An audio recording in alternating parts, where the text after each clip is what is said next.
અનેક પવિત્ર સંતોની ભૂમિ એટલે ભાવનગર. પુ. બજરંગદાસ બાપાનું પ્રાગટ્ય ભાવનગર શહેરથી 6 કિ.મી.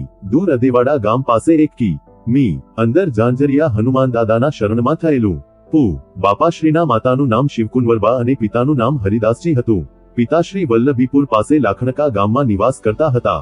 તેમનું મોસાળ બુધેલ પાસે માલપર ગામે હતું. તેમના માતાશ્રી લાખણકાથી પિયર માલપર આવી રહ્યા હતા. તે સમયે કાચા રસ્તાઓ હતા, વાહનોની સગવડ નહોતી. ત્યારે અદેવાડ ગામ પાસે સ્મશાનની છાપરી પાસે વિસામો ખાવા બેઠા. એ સમયે નદીની આસપાસ 2-3 બહેનો કપડાં ધોતી હતી. તેઓ માતાની પાસે આવ્યા, જે એક બહેનને દૂધી બહેન બોલાવી લાવ્યા અને માતાજીને ગામની અંદર આવવા જણાવ્યું. એ સમયે માતાજીએ ગામમાં આવવાની ના પાડી. માતાજીએ ઝાંઝરિયા હનુમાન તરફ લઈ જવા માટે કહ્યું. માતાએ હનુમાનને પ્રણામ કર્યા અને હનુમાનજી મંદિર સામે એક ઓરડીમાં વિસામો ખાવા બેઠા. ત્યાં બાપાનું પ્રાગટ્ય થયું. બહેનોએ માતાજીની સેવા કરી. થોડા જ દિવસોમાં માતાજી માલપર પિયર જવા રવાના થઈ ગયા. બાપાશ્રીના પ્રાગટ્ય અગાઉ થોડાક દિવસો માટે માતાજી આ ગામમાં આવ્યા અને પ્રાગટ્ય થયા પછી ત્યાંથી વિદાય લીધી, જેથી ગામલોકોને એવું લાગ્યું કે થોડા જ દિવસોમાં આમ ચાલ્યા જનારા બાળ કોણ હશે? હનુમાનજી મહારાજ ખુદ પધાર્યા હશે. બાપાશ્રીનું નામ ભક્તિરામ રાખવામાં આવેલું. તેમનું કુળ રામાનંદ હતું. આ ભક્તિરામ માલપરથી લાખણકા આવ્યા ત્યારે બાલ્યાવસ્થા હતી. આ બાલ્યાવસ્થામાં તેમના પિતાશ્રીનું અવસાન થતાં બાપા વિચરતા વિચરતા વલસાડ બાજુ આવ્યા. વલસાડમાં ઔરંગા નદીના કિનારે ઝાડ નીચે બેઠા હતા. ત્યાંથી સીતારામદાસ બાપુ ખાક ચોકવાડાની જમાત સાથે તેઓ જોડાઈ ગયા. આ જમાત નાસિકના કુંભમેળામાં જઈ રહી હતી.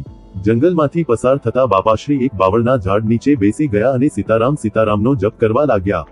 આ સમયે જમાત હાથી અને ઘોડા સાથે ગાઢ જંગલમાંથી આગળ વધી રહી હતી. તે જમાતની સામે 8-10 વાઘોનું ટોળું આવ્યું. આ ટોળાને જોઈ હાથી પણ અટકી ગયો. આ સમયે સીતારામદાસ બાપુએ બજરંગદાસને બોલાવવા કહ્યું. બજરંગદાસ બાપા ત્યાં પધાર્યા અને વાઘના ટોળાની વચ્ચે ઊભા રહીને નૃસિંહ પરમાત્માની સ્તુતિ કરી અને એ વાઘોનું ટોળું ત્યાંથી શાંત ચિત્તે ચાલ્યું ગયું.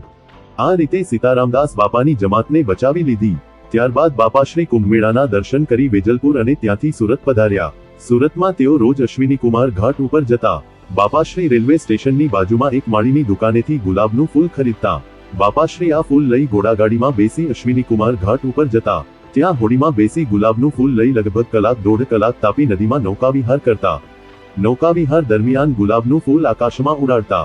આ રીતે એ ગુલાબનું ફૂલ અશ્વિની કુમારને ચડાવતા.